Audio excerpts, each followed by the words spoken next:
Your questions in the chat box of Zoom. Doctor Papo, por favor, la palabra es suya. Muchas gracias. Muchísimas gracias. Refuah Shelema. And if you would be that nice to open the presentation, because you will be running it due to the handicap of my computer. No problem. I think people now can see the slides. So if you could make it entire screen, okay, that would be better. Sure. Okay, so you all know the title. Obviously, you came to the lecture. I suppose you came for the title or because of the title. So we can switch to the next one. And right there, we will see the map of Spanish Jewry before, that would be the first one.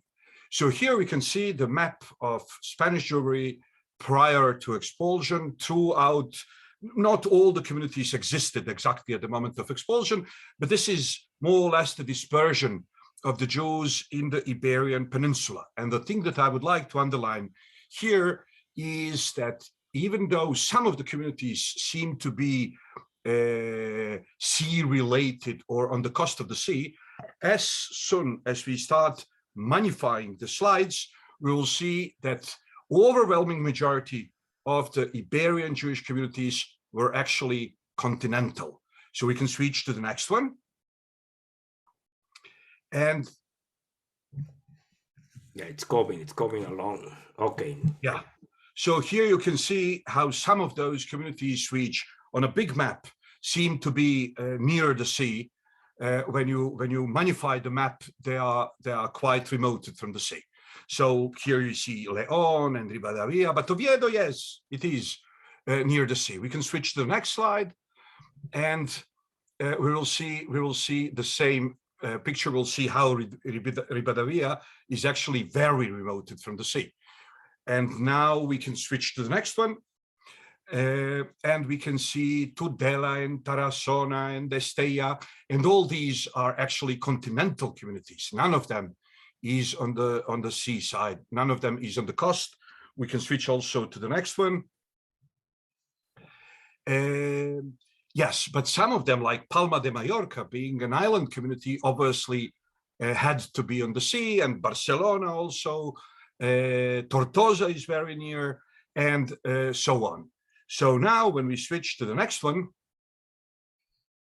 again, Besalú, where we have a beautiful medieval mikveh preserved, or the famous, the very known and the very famous community of Girona is also not on the seaside. All of this is important to underline because as we switch to the next one, Segovia, obviously, Avila, Toledo, all of them are continental communities. Segovia, Avila, Toledo. We can switch to the next one. Right, Hervas, Plasencia, Cáceres, all of them continental communities. We can switch. Jaén, but Lucena is also remote from the sea, but Malaga, for example, is on the seaside. We can switch to the next one. Now, once in 1492, the Jews were expelled from Spain. We don't know the exact numbers, but usually when my students ask this question, how many Jews were in Spain and how many of them were expelled, I say that we can approximate that in 1391, there were approximately 600,000 Jews in Spain, and 200,000 of them were forcefully converted in 1391. The next year, the Inquisition was established. Then, for additional 100 years until the final expulsion, we are actually talking about 200,000 conversos and 400,000 rabbinical Jews. And this is, I'm certainly not trying to justify Fernando and Isabella, but when I'm trying to explain what actually happened and why were they so eager to expel the Jews, the part of the answer, probably the bigger part of the answer, seems to lie in the fact that according to the teachings of the Roman Catholic Church, baptism is not a willing act. You can baptize a child, and then later throughout its life, that child cannot claim if it becomes a Muslim or it becomes a Christian of different denomination. In the medieval times, it could not claim, well, nobody ever asked me whether I want to be Catholic. Because once you are baptized, you have to act as a Catholic. And that's exactly the reason why in 1392, after the forceful conversion, the Jews were not allowed, even though it was not out of their free will, and even though it was not the crown who pushed them to convert, and it was even not the church, and certainly not the high clergy of the church who pushed them towards the conversion. But once they converted, formally, they were Christians now, and the church needed to take care, needed under quotation marks, because it's the church's own interpretation. But the church interpreted it as if they needed to be good Christians from now on. And then for 100 years, Spain has been struggling with unwilling Catholics, some of whom really became Catholics. Others tried to be both things at the same time. The third were totally committed clandestine Jews. And the expulsion was meant to solve this problem. Spain, the Spanish crown, the Inquisition, they understood that they will never assimilate the 200,000 conversos if 400,000 rabbinical Jews are allowed to live aside. So they said, in Spain, you can live only if you converted to Catholicism. Everybody else is invited to leave in 3 months. And approximately, again, we don't know the numbers, but something like 200,000 Jews left, some for Portugal, others for North Africa, but majority went to the Ottoman lands.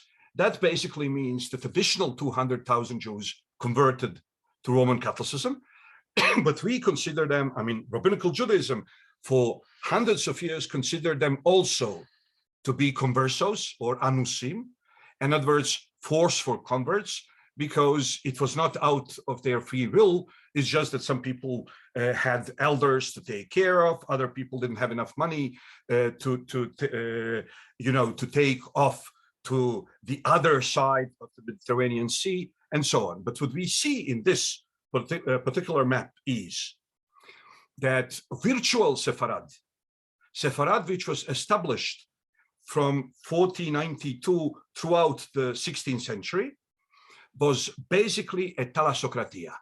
It was basically a sea-centered, not country, but sea-centered entity.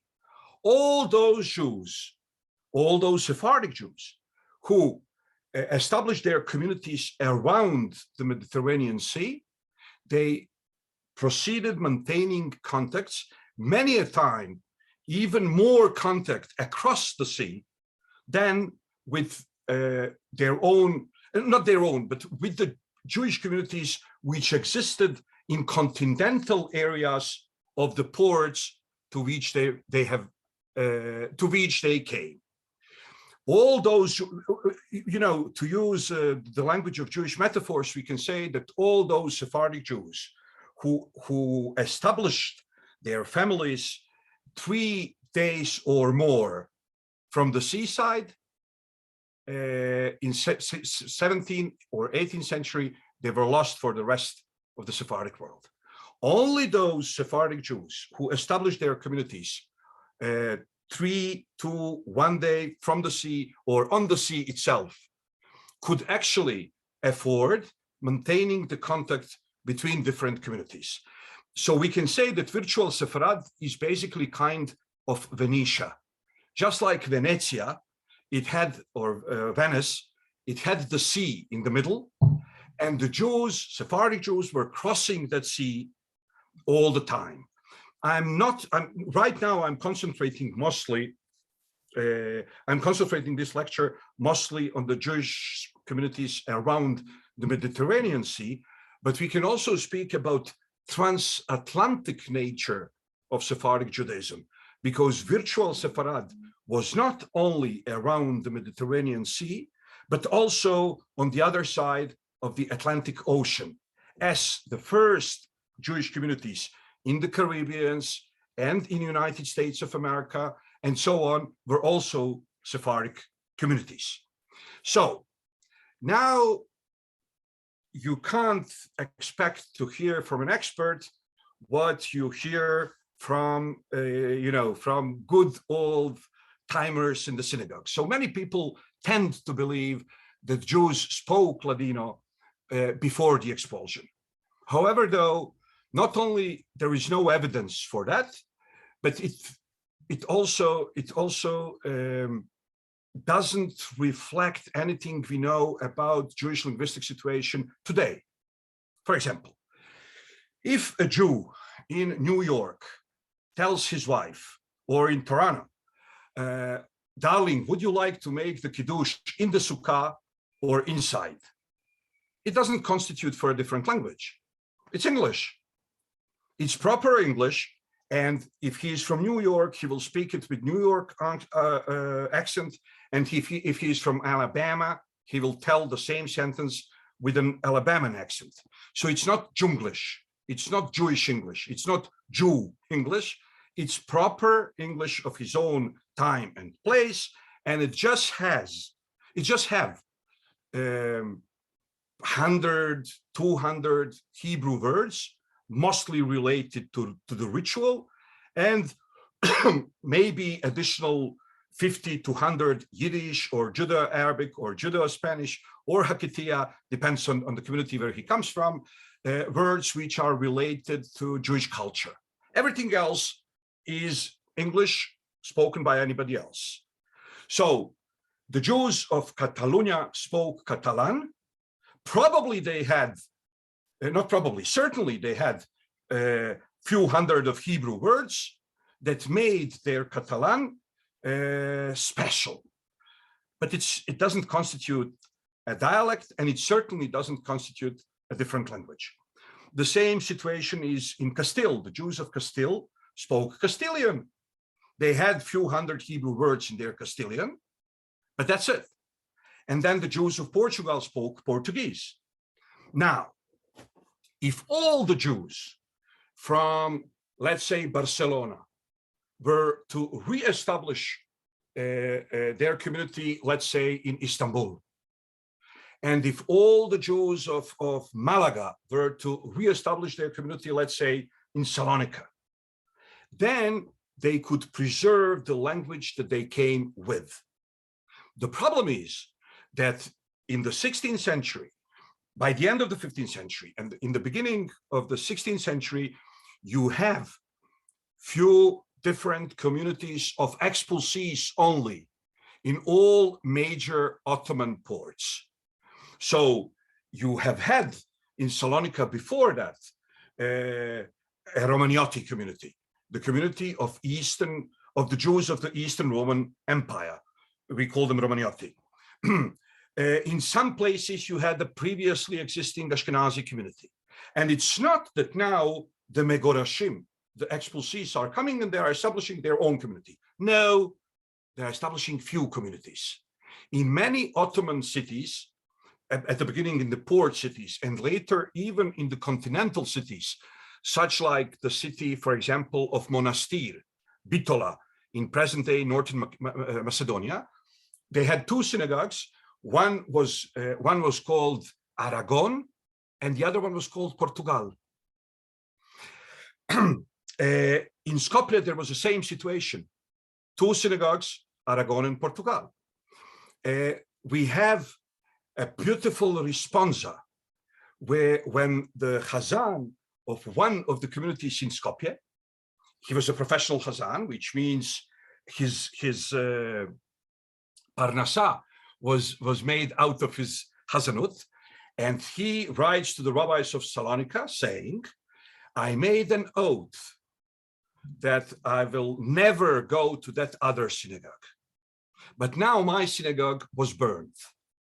And now I have a question whether I can serve in that other synagogue because that's the only profession that I have.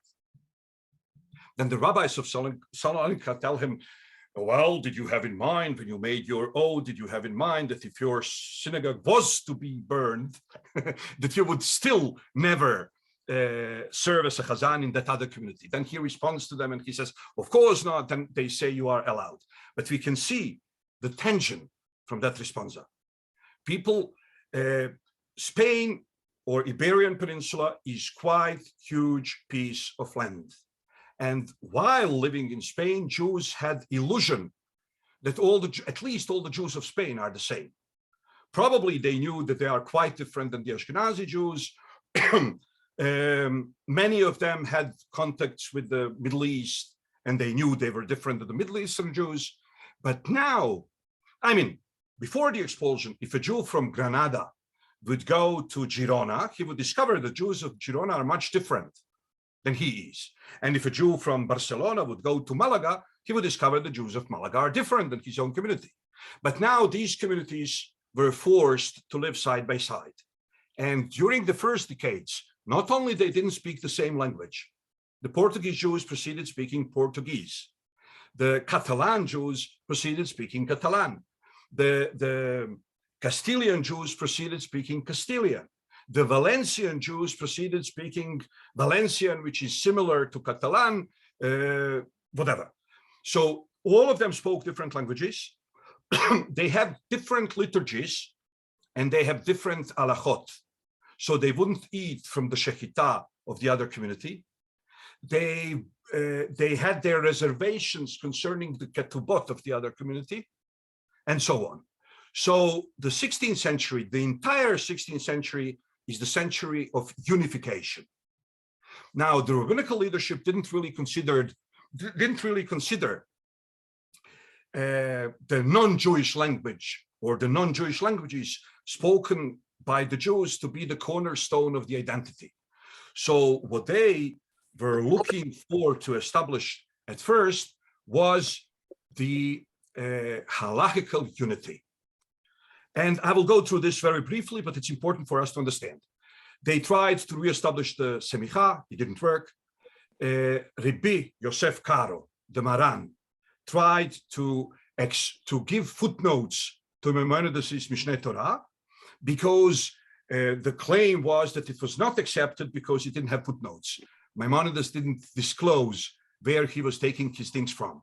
So Maran writes an extensive Perush on Mishneh Torah called Kesef Mishneh. It's not accepted either.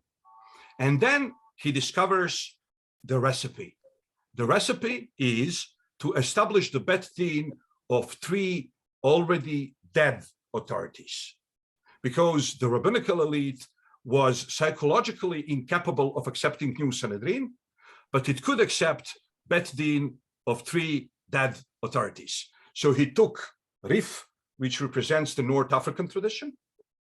Maimonides originally, I mean, it's all complicated because Rif is originally from North Africa, but he came to Spain. Maimonides is originally from Spain, but he came to Middle East.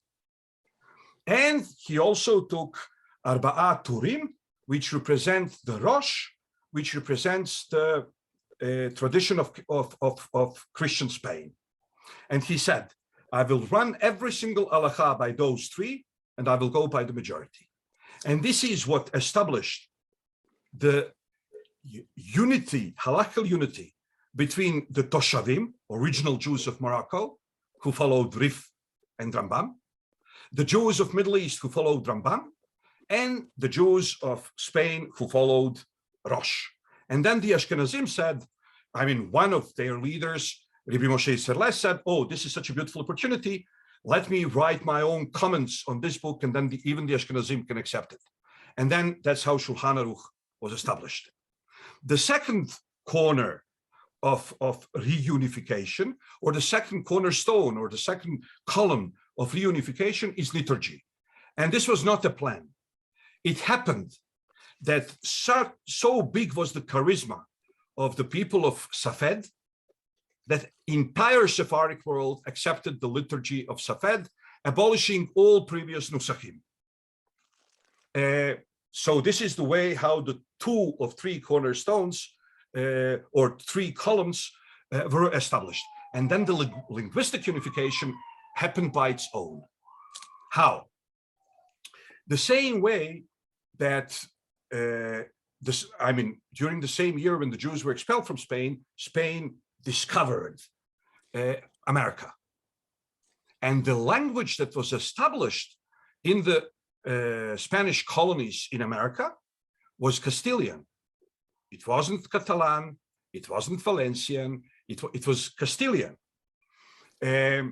Even though the governor might have been somebody from Aragon or somebody from Valencia or somebody from Mallorca or somebody, his correspondence with the capital and the formal language of the Spanish rule in Latin America was Castilian.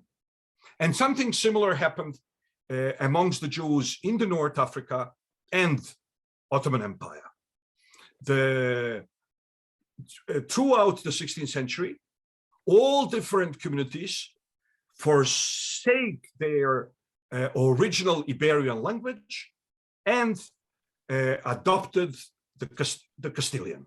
Now, in Morocco, this Castilian Jewish dialect will develop in one direction, and in the Ottoman Empire, it will develop in another one. So we can switch now to the next slide. So here you can see all different names used by the Sephardim to describe their own language. There was an attempt by the late Professor Chaim Vidal Sefiha to claim that Ladino is not a spoken language.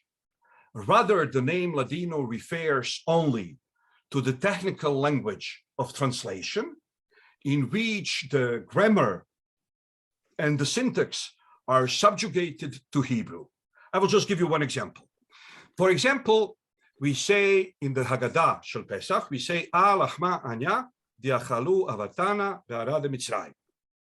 Now, in proper Spanish, you should say, or no, that's Aramaic. Let's switch to Hebrew. Ma nishtana halayla hazeh. Ma nishtana halayla hazeh. So, in English, you say, how different is this night? But being the fact that Hebrew text says, Ma nishtana halayla hazeh, the Ladino text, if I was to translate it into English, would say, how different is the night de this?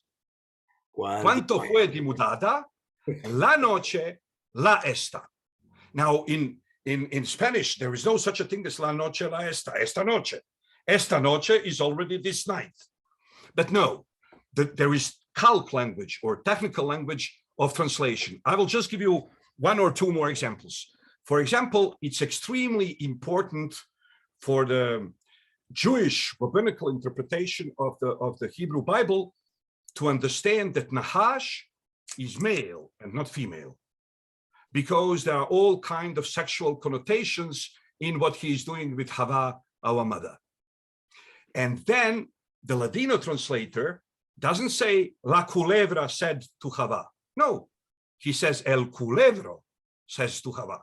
Now, the mere fact that there is no such a thing as El culebro in Spanish is of no interest for him. Or, for example, as we all know, in Hebrew, you don't have verb to be in present. In Spanish, we have two of them, ser y estar. Now, whenever translating the Bible to Judeo-Spanish, they evit the present the verb to be in present. So they say, yo Adonai tudio, instead of yo so Adonai tudio. Now, yes, there is such a thing as calc translation, but unfortunately, Professor Chaim, our life would be much easier if Professor Chaim Vidal Sefiha was to be right, but unfortunately he wasn't, because Sephardim use most of these terms indiscriminately. In other words, you can see a book which is written in calc translation, and it says this book in Judaismo. Then later you can find a book written in proper rabbinical Judeo-Spanish, where the grammar is Spanish, where the syntax is Spanish, and it says, I'm writing this book in Ladino. So basically, for overwhelming majority of Sephardim, Ladino and Judaismo and Judeo, Gijo are all synonyms for one and the same thing. It doesn't seem to be that documents we gather from the community reflect any distinction between, yes, existent levels of language or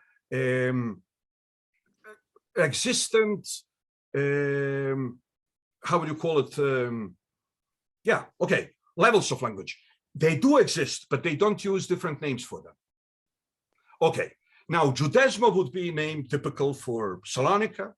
Gijo would be named typical for Northern Balkans like Bosnia. Judeo would be typical for Bulgaria. Hakitia obviously would be typical for Morocco. And Ladino is typical for everyone. But now in Morocco, it seems to be a bigger level of distinction. Many Moroccan Jews do not refer to their spoken language as to Ladino. And many Moroccan Jews do call written texts Ladino. But again, even in Morocco, Ladino would be used for all different types of written language, not only for the Calc translation, but also for Rabbinic Ladino, and also for later quite Hispanized Ladino, and so on. So basically, we could say that for Moroccan Jews, spoken language is Hakitia, and Judeo-Spanish written in Hebrew letters is always Ladino. And it doesn't matter whether it's Rabbinical Ladino or it's a Calc translation or it's even totally modernized Ladino. All the way it's written in Hebrew letters, they tend to call it Ladino. Now, in the Balkans and in the Middle East, even this kind of distinction doesn't exist. All these names are used without discrimination. Sometimes people call it Spaniol. In Jerusalem, they call it Spaniolit, but they are always referring to the language in its entirety. So Ladino is all different languages, all different levels of language, you know, the Calc translation and the Rabbinical Ladino and spoken Ladino, and Judeo the same, and Judeo the same, and Gijo the same, and Judaismo the same, and Spaniol the same. And even bigger thing, sometimes they call it Levantine. Levantine. And sometimes they call it Franco. For example, the first edition of Mamloes on Bereshit says, and I'm writing this book in the Franco language of the Jews of the East so that everybody can understand it. And for example, in 18th century, we have a first new secular work written in Ladino by a Bosnian Jew who came to Livorno. Well, now, when he lived in Bosnia, he was a Gijo, a Jew, so his language consequently was Gijo, Jewish language. When he came to Livorno, he recognized that in Livorno there are 4 different types of Jews: Tedeschi, Levantini, Ponentini, and he understood that he cannot call his language Jewish because all those Jewish languages, each group there speaks a Jewish language. So he actually deduced the name from the way he was called, or his group was called by other groups. So he says, being a Levantino, and then later, a few sentences later, he says, and that's why I'm writing this book in Levantine. So if he's a Levantino, then probably his language is Levantino.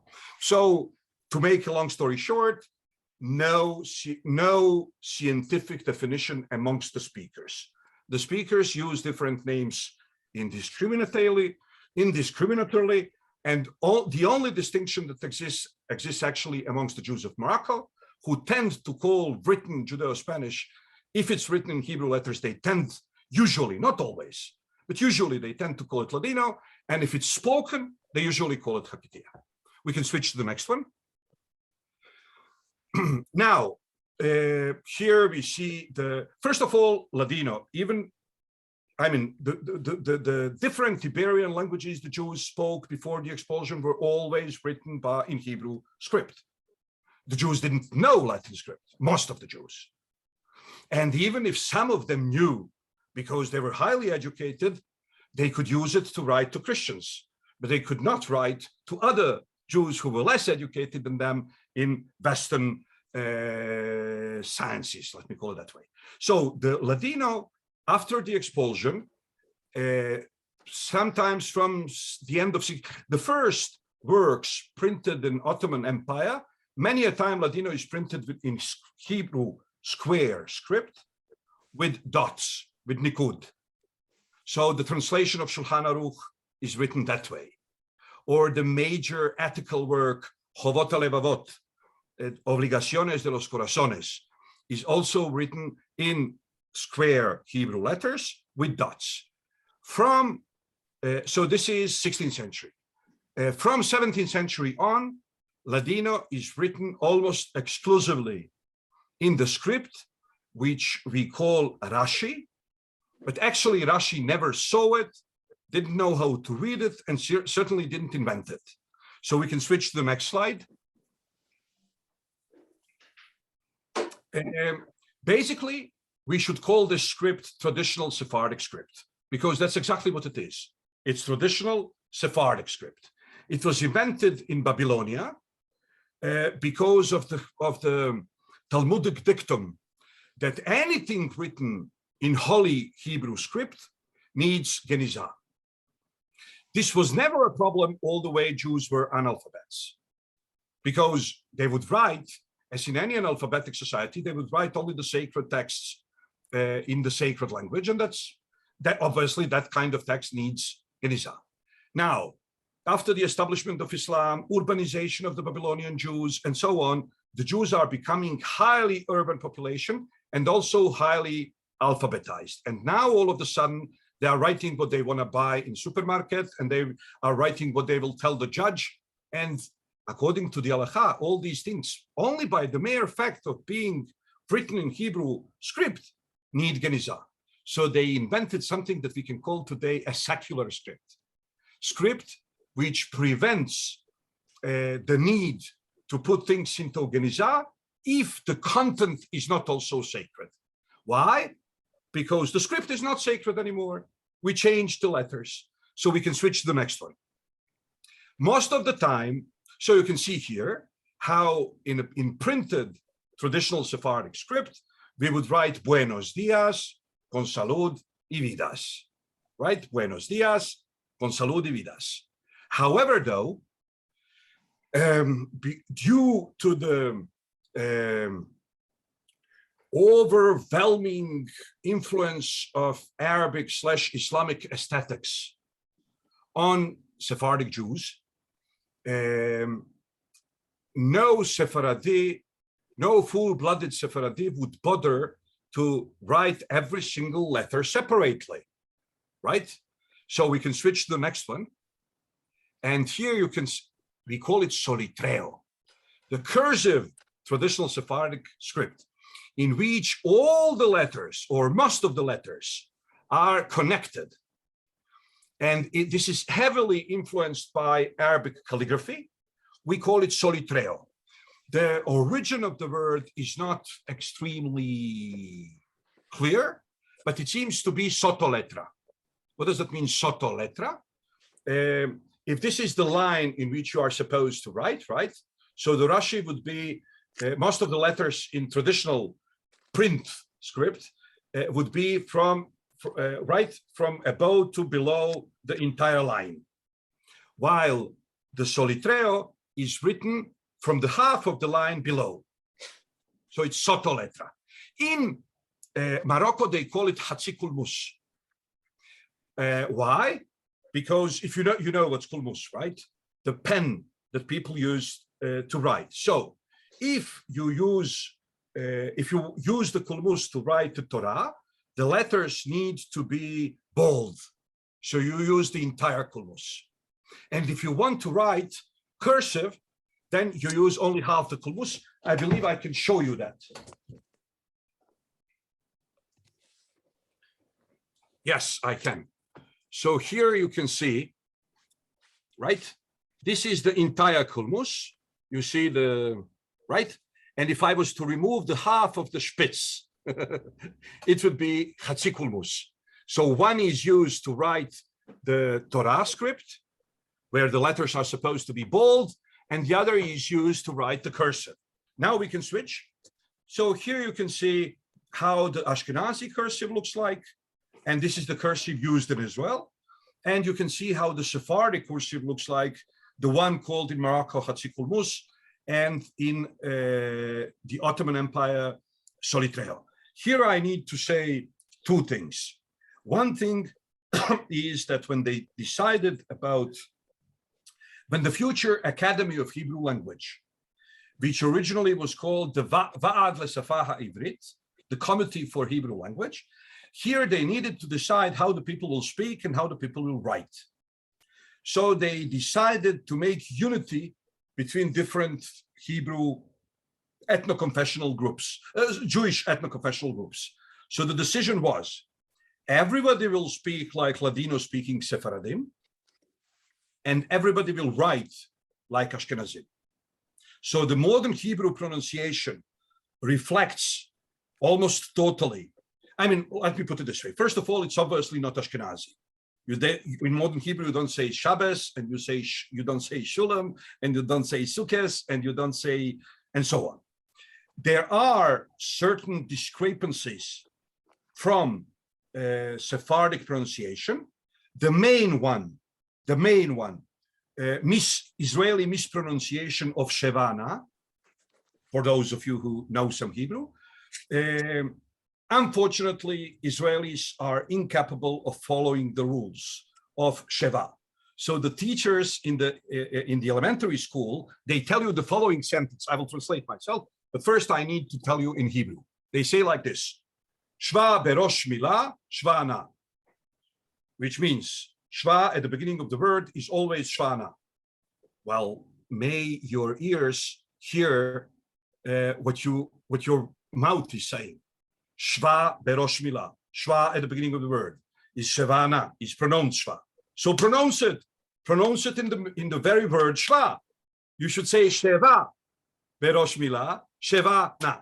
Now you are teaching the children the rule by actually forgetting the rule or undermining the rule immediately. Okay, but that's the main difference. And the other difference is the lack of differentiation between het and chaf, and also the introduction of the Ashkenazi tz. There is no Semitic language with tz, and the Arabic-speaking Sephardim pronounce it as sl, just like in biblical Hebrew, and the Sephardim pronounce it as samech, but no Sephardim used to pronounce it as tz, because there is no such a phoneme. Okay, in Semitic languages. We can switch to the next one. So this is the rest of the alphabet. Oh no, okay, this is the same alphabet. We can switch. Here you can see how beautiful it looks like. And you can see also that the title on the right side, it says Cantiga Judesma, right? So it's a Judeo-Spanish song. I have on purpose picked this particular manuscript because it contains songs sung by Sephardim of the Ottoman Empire in different languages, but all of them are written in Solitreo, and he always indicates what's the language. So we can switch to the next one. Here you can see, for example, Sidur, written, and this is the same thing in Morocco and in the Ottoman Empire. It's unbelievable that after 500 years, these people are writing the same way. But now we are switching back to that musical manuscript.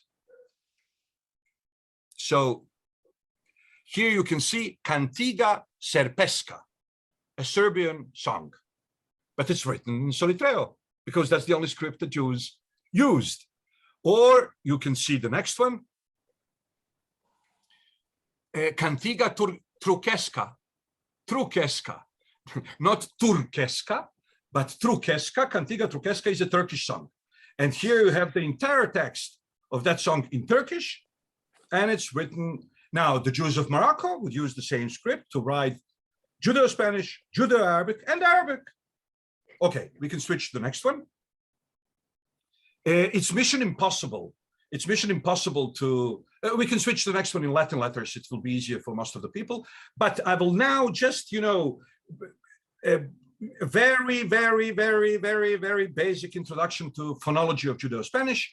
Just like Catalan and French, Judeo-Spanish proceeds to keep three different Spanish medieval Castilian phonemes, which in modern Spanish are all reduced to a single one, ch. So whether in Hakitia or in Ottoman Judeo-Spanish, you would say gente and not gente, gentil and Judeo. Now, Hakitia has different languages of contact than Ottoman Judeo-Spanish. Ottoman Judeo-Spanish is in everyday contact with Ottoman Turkish, via Ottoman Turkish with Persian and Arabic, but Eastern Arabic, not Western Arabic. Greek and Slavic languages such as Serbian, Bulgarian, Macedonian. On the other side, Judeo-Spanish in Morocco or Hakitia is in contact with Arab, Berber, and modern Spanish. And that's why most of the Hakitia speakers today, on every two j, will have 5 ch. What I'm saying is, they would say gente, gente, then gente, gente, gente, gente, gente. They would say gentil, and then gentil, gentil, gentil, gentil, gentil. They would say Judeo, and then Judeo, Judeo, Judeo, Judeo. But today, the ch is dominant. That's because they have been in contact with Spanish, unlike the Ottoman Jews who never met Spanish speakers. So this is the first phoneme, j. The second one is j. Sorry, it shouldn't be DJ, it should be only J above. So in modern Spanish, you would say Don Juan, Jornada, General. But in Judeo-Spanish, you would say Don Juan, J, Jornada, General, General Perón. So we have J and we have J. Just like in French, bonjour, jornada, bonjour. It's the same way of pronouncing the Latin. Okay, and then the third phoneme is sh. So in modern Spanish, you would say Don Quixote, a jugar, enjugar las manos. In Judeo-Spanish, it's sh, Don Quixote, a jugar, enjugar. Okay, it was mission impossible to say all of this in 40 minutes. So let's see how much I can attain in the additional. How much time I have, Isaac? Maybe 5 minutes more. Okay, great. I can do something in those 5 minutes. So let's switch to the next one. Okay, here is a beautiful example of preservation of different Iberian dialects, even after the Koinization of Ottoman Judeo-Spanish. What I'm trying to say is the following. When certain communities were established, they were established by a nucleus speaking certain Iberian language. Later, when everybody switched to general Judeo-Spanish, Koine, the people spoke Koine with their linguistic apparatus from before. It doesn't mean that new people didn't come and these new people, yes. But when the dialects were established throughout the Balkans, for example, they were established in 16th century. In 17th century, anybody coming to that community would just join the people speaking. So in Istanbul, you would pronounce the things just like very similar to Hakitia or to modern Spanish. You would say, tengo una hija casada que vive en Haifa, se llama Perla. Now in Salonika, you would say the same thing, but you would keep the etymological F. So it would say, tengo una filla casada que vive en Haifa, se llama Perla. Now look at this. In my community, every single unaccentuated O is pronounced as U. Every single unaccentuated E is pronounced as I, E. So the same sentence in Sarajevo would be tengo, not tengo. Una figlia, just like in Salonika. Casada, chi vivi, not che vive. Chi vivi in Haifa, si chiama Perla. Now, why is this? Because most of the Jews of Sarajevo were actually Portuguese Salonican merchants who established the community in the 16th century. Then later, people came from all over, but there was already a Sarajevo dialect. And the Sarajevo dialect is actually speaking Spanish with Portuguese mouth. But even more interesting are two communities, really an enclave in Kosovo / southern Serbia, in Pristina, in Kosovo, and Monastir, Bitola, in northern Macedonia. The people who established that community seems to be came from Asturias. And that's why every single A at the end of the word, they converted to E, pronounced as E. So they would say, tengo una figlia casada, che vive in Haifa, si chiama Perle. Tengo una figlia casada, che vive in Haifa. Right? So it's the same language. There was a process of Koinization.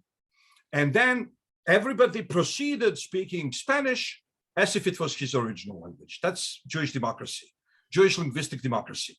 Next one, I will just, we will switch to, there is not enough time for that one. We can switch that. We can skip through that also. I will just show you a few beautiful examples of combination of languages so typical, both for the Jews of Morocco and the Jews of the Ottoman Empire. Ben Adam in Hebrew means a man. So Ben Adamidad is humanism. Right? Ben Adamidad. Next one. Asem, not Hashem.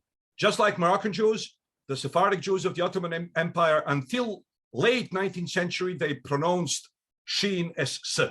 Shabbat Shalom, Shabbat Shalom. Right. So Hashem is God.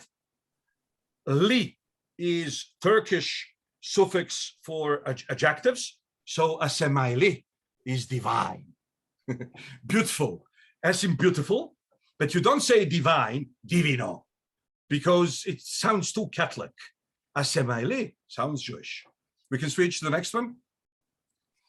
This is a beautiful one.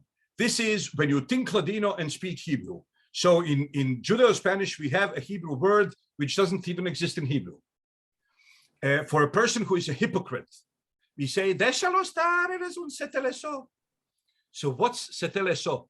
That comes from two Hebrew words, shete leshonot, two tongues. In other words, he's speaking one thing with his mouth and another thing in his heart. So seteleso. But this is an invention of Sephardic Jews. And interestingly enough, they invented it in Hebrew. Another example. Benasemaso is a halakhic term.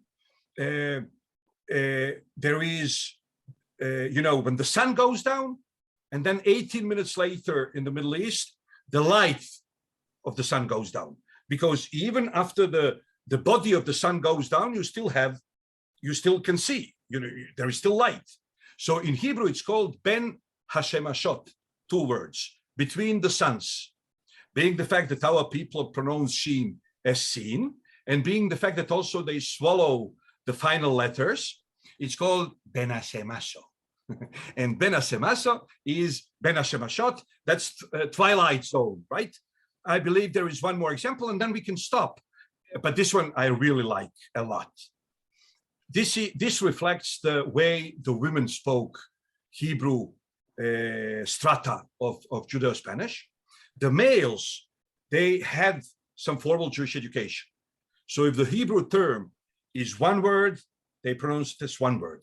If it's two words, they pronounce it as two words. If it's three words, they pronounce it as three words. The ladies didn't have any formal education in Hebrew, or informal. So if it's one word, two words, or three words in Hebrew, in female Judeo-Spanish, it's always one single word. So this is Tiskele Shanim Rabot. So the nona would say to a child, Échale al Rubi un skele shani rabo, y nos vamos a la casa. Un skele shani rabo. A single word. It's beautiful. So I think we can stop here with the presentation. And I knew when I accepted the mission that it was impossible, but I do believe that we had some kind of, getting the feeling of, and then final thing, I didn't show that. Maybe, sorry, Isaac, if you can still open the PowerPoint presentation, I just wanted to show the last 6 slides, sorry. Oh, Hamrear in Hakitia, from Hebrew leachmir, to follow the more difficult opinion. A beautiful Moroccan Judeo-Spanish invention, Hamrear. Okay, so here you can see how the Conversos, they were actually throughout the 16th century, some even throughout the 17th century, they were deeply assimilated into Spanish Catholic culture. When they came to Amsterdam or to London or to New Amsterdam, later called New York, they didn't speak any Judeo-Spanish, they spoke Spanish. And they wrote it in Latin letters, just like any Christian. So here you can see, for example, their translation of the Bible, Los 5 libros de la ley divina, de nuevo corregidos y vueltos a imprimir. You can see totally Spanish. And on the next page, we have the example of Genesis, right? In principio crió Dios. Now in Ottoman Judeo-Spanish, you never say Dios, because it sounds as if he was, it sounds polytheistic. We say Dios. And our intervention in Spanish is, they say Dios, we say Dios. They say Domingo, the day of the Lord. And we say Alha, the first day of the week. We say in Arabic because we don't want to call it. Okay, next slide. So here you can see that even if it's a philosophical work, not translation of the Bible, proper Christian Spanish. Las excelencias de los hebreos por el doctor Isaac Cardozo. We can switch to the next one. Not only to next one, but also next one. This is the first page, but I want to show you something very interesting. Nomología o discursos legales compuestos por el virtuoso Jajam Rabbi Emmanuel Abouab de buena memoria. Okay, and now we switch, and you will see how this rabbi of Conversos, not only he writes the Christian Spanish, but he also calls the biblical books the way the Christians do. So you can see on the side, Deuteronomio and Genesis and Ibidem. All of this is unimaginable in Morocco. All of this is unimaginable in the Ottoman Empire. The Jews, even if for whatever reason they would switch to Latin, which happened to Ladino speakers in 19th century, late 19th century, beginning of 20th, but still they would never say Deuteronomio, they would say Devarim. They would never say Genesis or Genesis, they would always say Bereshit. Ibidem, what the heck? They wouldn't even know what the word means. Can you imagine somebody in Morocco writing Ibidem, right? So what I'm trying to say is there is no such a thing as Judeo-Spanish of Conversos. It's Spanish. Interesting thing is, though, that they used Portuguese for secular stuff and Spanish for sacred stuff. So that's more or less what I had to say tonight. Oh, thank you very much, Professor Papo. It was very, let's say, interesting, illuminating, muy esclarecedora, I will say in Spanish. That's Castilian, no Hakitia.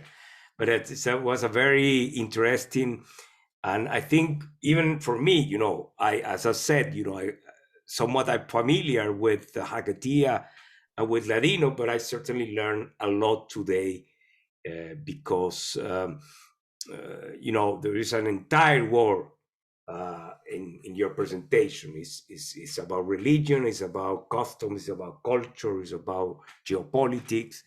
You have many sides of it. And I invite our friends. I think we have Clemmy who would like to ask a question. He raised his hand. Please, Clemmy, go ahead. But also you can, and I'm going to remind the participants, you can write your questions in the chat. Please go ahead, Clemmy. Thank you, Isaac. Thank you, Professor. That was super interesting. I have a comment and then a question. First of all, my comment is when you're talking about how in the Middle East and other parts where they didn't actually know the word Ladino, I want to confirm that because my background is from Lebanon, and in Arabic, people who spoke we never knew the word Ladino. Everyone said they spoke Spanish, and in Arabic, Spagnoli, which goes on the word used to Spaniol. And I had a grandmother who was from Turkey. We always had in the family, she spoke Spagnoli, right? So there was no such thing as, it was one language for everybody, all of them. So just to confirm exactly what you said. The other question I have, and also has to do with my background from Lebanon, is that I'm always very interested in the interaction of the Sephardi Jews after the expulsion and those who ended up, and I saw on your map, some of them ended up in places like Lebanon, where I'm from, and in Egypt. And it's the interaction of those Sephardi Jews who ended up in those countries with a predominantly Arab-speaking communities. I think of my own background. I speak absolutely no Spanish or any kind of Spanish or Ladino dialect of any kind whatsoever, but there are a couple of things here and there, which I know sound Spanish. And when we break down the language and think about it, it's a Spanish or certain foods that we eat or that sort of thing. I wonder if you have any comment on kind of that interaction in some of those communities, because obviously Spanish or any Ladino kind of dialect never really became part of those communities, as far as I know, anyways. In Morocco, for example, the influx of the Megorashim was bigger than in other Arabic-speaking countries.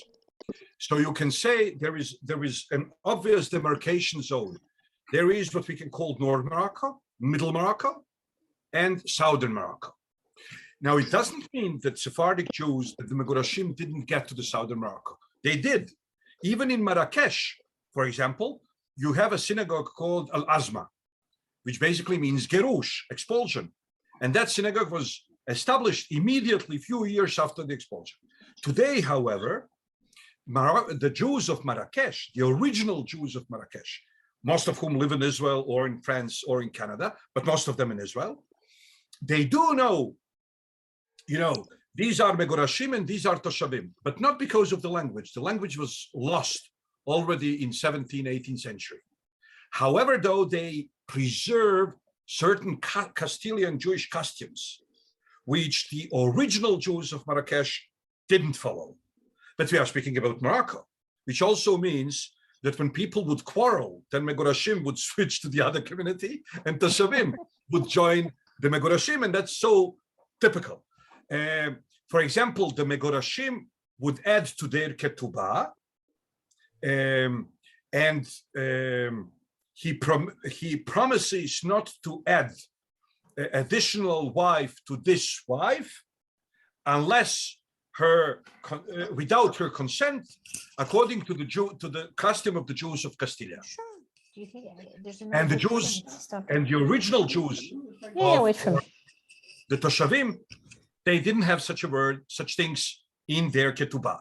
And this is something that proceeds until today. Everybody is having only one single wife, but only the Megorashim are clearing this up in the ketubah. Now I will switch to your question in a single sentence. The same happened in Haleb, in Damascus, and so on.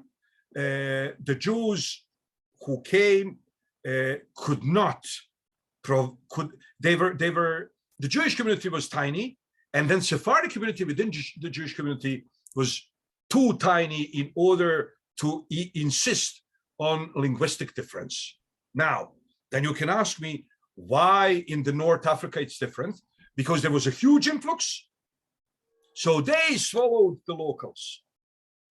And when the Jews from the southern Morocco or middle Morocco would join North Morocco, within a generation, they switched to Spanish. And they also maintained contact with Spain. And then you can ask me, how come the Jews from Spain assimilated the Eastern Roman Empire Jews, the Romagnotti? Well, that's because the Romagnotti spoke Greek, but the formal language of the country was Turkish anyway.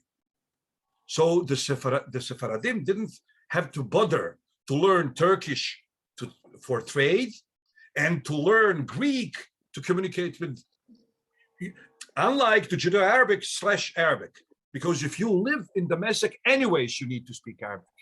If you live in Fez, anyways, you need to speak Arabic. If you live in Haleb, anyways, you have to speak Arabic.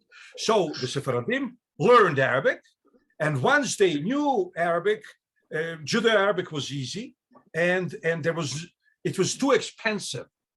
You know, it was too expensive, under quotation marks, to proceed speaking their own language. Now, in the Ottoman Empire, they were bigger in numbers than the original Jews, and there was no need for them to really learn Judeo-Greek. It was useless. It was only to communicate with the Jews. So most of the Greek-speaking Jews were Sephardized in 16th and 17th century. Some of them kept their enclaves, like Yanina and so on. My own family, you don't attest second name Papo in Spain. It's a Balkan Jewish second name. All Papos today are Ladino speakers, but all of them were originally Byzantine Jews, Romagnotti, who were Sephardized. Okay. We have another hand, Guillaume Dumas. Please proceed with your question. Yes. So, Professor, my question is, and it might be a bit controversial, but I'm just wondering, in those efforts to preserve or maintain or bring back the Spanish Sephardic Jewish identity, is the future to preserve or bring back the different like Ladino dialects, or given like the strength of Spanish, would it not be a solution to actually encourage like the learning of modern standard Spanish within like, Jewish communities with a Sephardic background? What are the thoughts on that? Unfortunately, I'm not extremely optimistic when it comes to the future of Ladino as spoken language. To my mind, the only exit from the present situation would be for the Jews who already speak Spanish, whether Sephardic or Ashkenazi, and who live in America Latina and all over, to show bigger interest for Judeo-Spanish and maybe adopt it as kind of Jewish dialect. That would preserve the language. Why? Because these people anyways speak Spanish. Hebrew is too complicated for them to learn if they choose to stay in Uruguay and Argentina and all those places. And Judeo-Spanish might be an option. If those communities would adopt Judeo-Spanish literature, they would adopt the language just like this because it's Spanish. Now, in Israel, there is no future for Judeo-Spanish as a spoken language. In order to have Judeo-Spanish as a spoken language, you would need to have Sephardic quartiers, how to call it, neighborhoods. You don't have Sephardic neighborhoods. You don't have Sephardic families.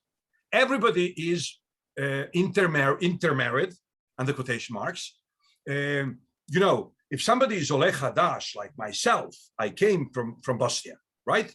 But all my friends, all my cousins, everybody is married to Israelis, and then Israelis are usually 1/4 Polish, 1/4 Ukrainian, 1/4 Syrian, and 1/4 Bulgarian, right? So I cannot imagine a situation in which these people, then the second problem is only the American and Russian Jews have been successful with training their children in Israel to proceed speaking with their parents Russian and English. Everybody else, the family comes from France, the family comes from I don't know where, and the kids, as soon as they start going to kindergarten, they don't want to be different. You speak to them in French, they respond in Hebrew. You speak to them in Serbian, they respond in Hebrew. You speak to them, and so on. So there is no way these born Israelis could force their born Israeli children to speak Judeo-Spanish at home. I know of 2 single cases of young speakers in Israel, 2 single cases. That cannot be a future of a language. There is one young couple which for ideological reasons speaks Judeo-Spanish, exclusively Judeo-Spanish with their children. But let's see what will happen when they go to the 1st grade. And then there is another couple which have 3 kids, and the father is speaking to them in Judeo-Spanish, and the mother is speaking to them in English, and in the kindergarten they are learning Hebrew, and they know to whom to speak in which language. But these are isolated cases. There is the Ladino will play bigger and bigger part in the general Israeli culture. There is already plenty of words which became a part of everybody's speech, and everybody in Israel uses them, and people usually don't even know it's Ladino. I'll just give you one example for those of you who speak Hebrew. In Israel, when they want to say something very old, right? They say, Mishnat Tarapapu, from the year Tarapapu, and everybody believes it's Tav Resh Pe Pe Vav, but there is no such a thing as Tav Resh Pe Pe Vav. Papu in Ladino means grandfather. Biz Papu is great grandfather. Tarapapu is great grandfather. So the Ladino speakers used to say, that's from the year of my great grandfather, and everybody picked on it. And I'll give you just another example, chupar. So in modern Hebrew, we have even the verb, lechaper, right? It comes from a Ladino expression, chupar los dedos. The teachers would say to the kids, if you behave, I will give you something, chupar los dedos. Now, Israeli kids, 3 words, it's too complicated. They proceeded saying, the teacher will give us a chupar. So we have a known chupar, and then we have a verb, lechaper, right? I'll chuperize you. I'll chuperize you means I'll give you something, chupar los dedos, and so on. So there's plenty of such words. And then culture, and then mentality, and then food. So yes, Sephardic culture will live in Israel even when everybody mixes totally. But the language will survive only as the scientific field in Israel. And also in synagogue, small, paraliturgical things, as the first few stanzas of the Passover Haggadah, we say them in Ladino, so people say them in Ladino, and the same way they said them in Hebrew in Turkey and didn't understand them. Now here they are saying them in Ladino without understanding them, but that's tradition. Just like Fiddler on the Roof, tradition. And then, in certain synagogues, you would sing Berich Shemeh for the opening of the ark. You would sing it in Ladino, or you would sing Anenu for the Yom Kippur service or Rosh Hashanah service. But that's all. That's it. The language, a spoken language, cannot survive. Is not surviving at the moment as we speak. Okay, we have a few questions in the chat.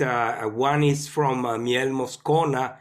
Le professeur Papo, Shalom Rav, my paternal family hails from Bulgaria, Sofia, Pasarjik, Plovdiv. I remember my grandparents writing Ladino with Latin characters while being in Bulgaria and decades prior to emigrating to Israel. I wonder why they didn't use Hebraic script. As a follow-up question, my father will tell me that our family came from Valencia, but never told me how he came to that conclusion. Could you shed any light as how I can find information about where my ancestor lived in Spain prior to the expulsion? Okay, so as far as the first question is concerned, until the second half of the 19th century, the woman didn't write Ladino in any script, and the man wrote Ladino exclusively in Hebrew script. Now, throughout the 19th century, there was the first Serbian insurrection in 1804. There was another one a few decades later. And then you have establishment of national states, Serbia, Montenegro, Bulgaria, Greece. In all those national states, the first thing that, because everybody was mixed, the urban situation in the Ottoman Empire did not reflect the rural situation. In Bulgaria, most of the rural areas were populated by Bulgarians. But if you go to a Bulgarian city, the Bulgarians are a minority in a major Bulgarian urban center. Who is the majority? Turks, Jews, Wallachians, and so on, right? All these Armenians, there was plenty of Armenians in the Balkans. So each single national state wanted to assimilate not only the Jews were few in number, but everybody wanted to assimilate minorities. So there were national programs. And the first aspect of national program is obligatory schooling. And then all the Jews went to public schools, girls and boys. And there was not enough time now for them. Judaism was taught on Sundays or on the afternoons. So all of them became more familiar. First of all, ladies were familiar only with Cyrillic and Latin script. And even guys from now on were more familiar with Latin script. Why? Because they would spend Monday, Tuesday, Wednesday, Thursday, Friday learning Latin script. And then on Shabbat, they would read Hebrew script, and on Sunday, they would learn some. And this is how, and then also, once the ladies became alphabetized, if you wanted to write for a female public also, you needed to write in Latin letters, because they knew Latin letters, they never learned Hebrew letters, right? So if you are writing a letter to your son-in-law, to your son and your daughter-in-law, if you are writing in Hebrew script, only your son is reading it. But if you are writing it in Latin script, both of them can read it, your son and your daughter-in-law. And so this is what made the switch. And obviously, if they were using Latin script, that's because they went to French school, right? And maybe they went to the school of l'Alliance Française, l'Alliance Israélite. Right. That's the French. I was going to say the Alliance probably had a big influence in that regard. Maybe the Alliance. There is a second part to his question. Moscona. About Valencia. I'm not a genealogist, so I never bothered to remember all the information that I come up and when it had. There are people for whom this is their field of expertise. Yitzhak Kerem, for example, here in Israel, in Jerusalem, or Dova Cohen from the Bar-Ilan University. These people are genealogists, so that's what they do. I'm more culture and language oriented. So even when I come up on information, unless it's something obvious, like that Bejerano family is coming from Bejar in Spain, and the Jaén family is coming from Jaén, but that's obvious. But other type of information, this family coming from that part, that's not me.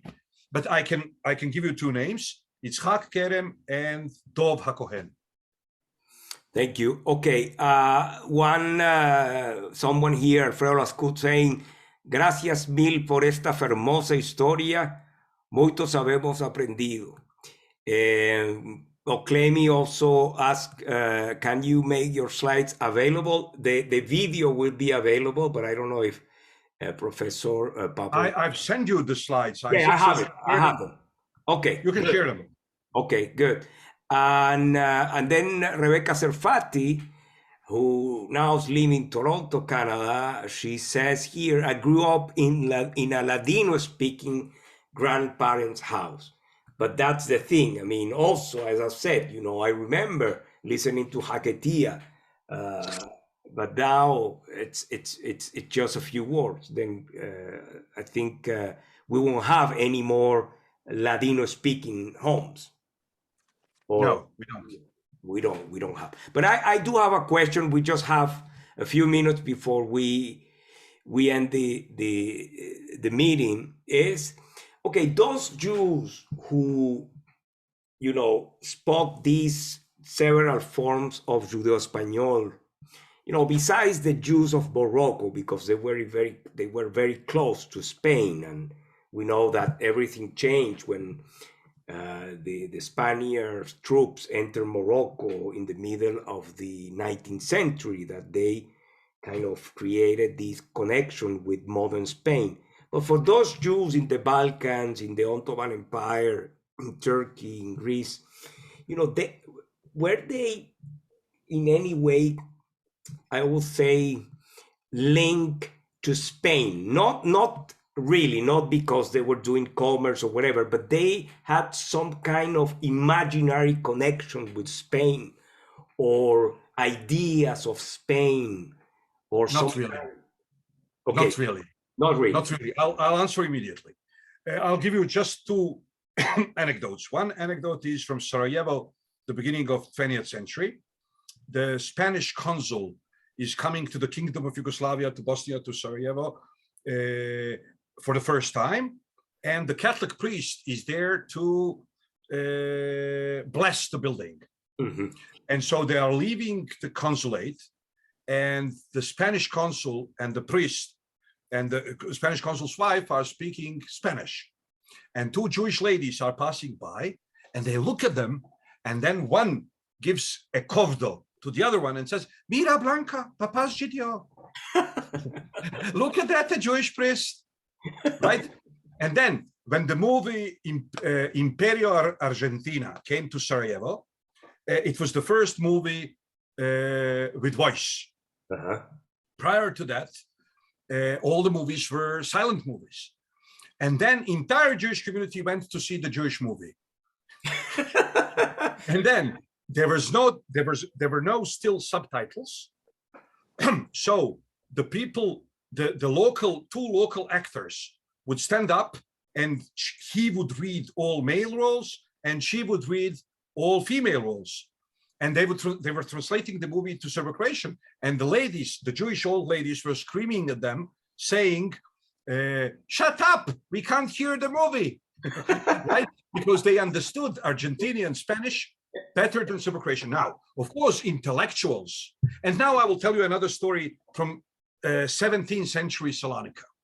It says like this.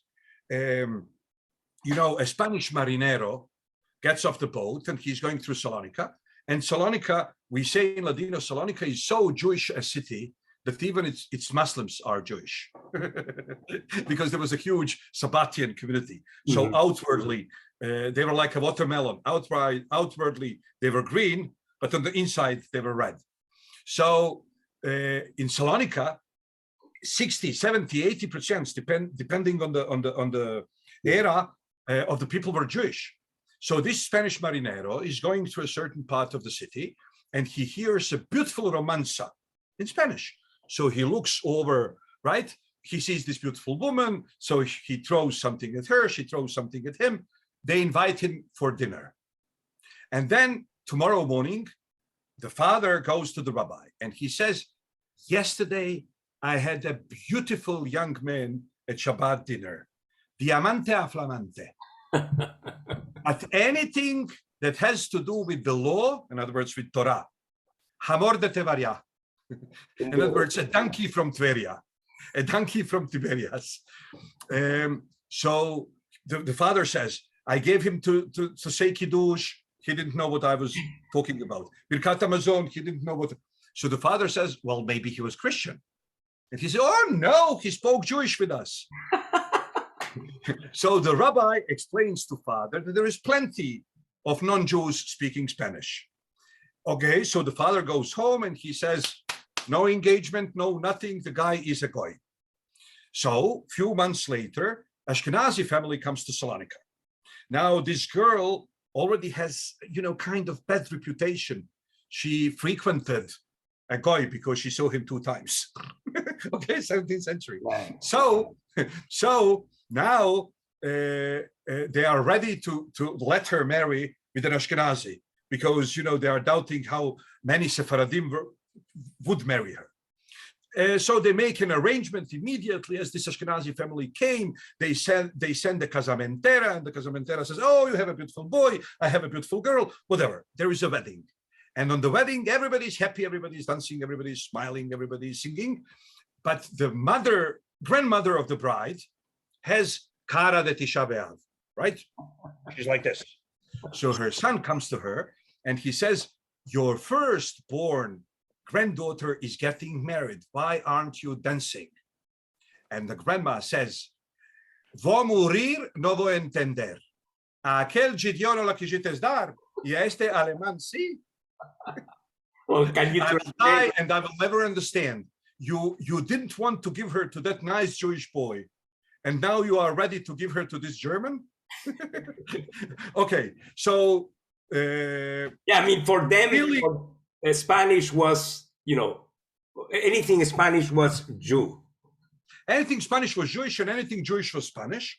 The Turks called the Spanish Yahudije, the language of the Jews, Yahudije, right? And when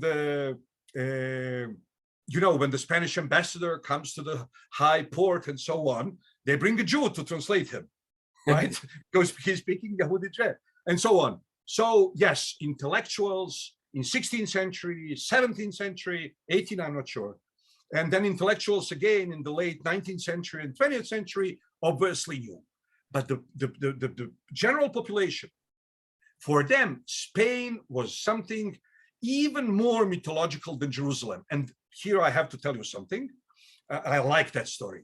You know, the Shaliach of the Sochnut, of the Jewish agency, comes just the way the rabbinical Shalichim used to come to Sarajevo by the end of 19th century. And he delivers a speech in the synagogue. And, speech and Jews, and we have to help Jews, Palestina, Palestina, Palestina, Palestina. And the grandma, one of the grandmas, takes off one of the golden coins, right, of her hat, and she gives him because she understands this is, a Jewish cause. And then she turns to her grandson and says, Palestina, ¿qué quiere decir? Palestina, what does it want to say? And he says, no sabes, Palestina, Jerusalem. And she says, oh, so they call it plasteline now? Plastelina lo llaman. Right? So, how will we call it? Geostrategical thinking was not really a main Sephardic dish. Yeah, very interesting. Very well. Thank you very much, Professor Papo. It was a great lecture, a great exchange. Also, the presentation will be available on YouTube.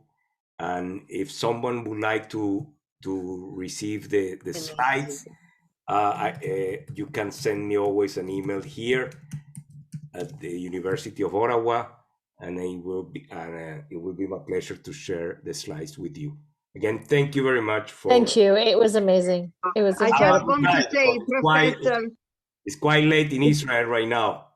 I want to. Yeah, it's already past midnight. I want just to say it was such a outstanding speech, cum laude. But I found one Yiddish word, Ashkenazim. You said ashpitz. You showed Yes.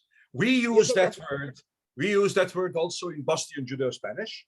Okay. Because we use quite few Germanisms. Because Bosnia, until 1878, it was under the Ottoman Empire. And then since 1878, until the end of the First World War, it was under the Austro-Hungarian occupation. So we have plenty of peglear. Yes, peglear. How would you say peglear? Yeah, to iron. To iron. Okay, from a German word, peglen, and so on. So yes, but that's not typical for other Sephardim. That's typical only of Bosnian Jews. Interesting. All right. Thank you very much. For me, it's Yiddish. Ashpitz is Yiddish. Okay, but beautiful. Thank you. Thank you. Thank you very much. Isaac, descoronado que te veiga. Amén. Amén. Gracias. Gracias. Muchas gracias, Profesor Papo. Thank you. Thank you, Professor Nahon, for organizing such a beautiful event. Thank you. Thank you for coming. Thank you for being with us. Bye-bye. See you soon. All the best. All the best, everybody. Thank you.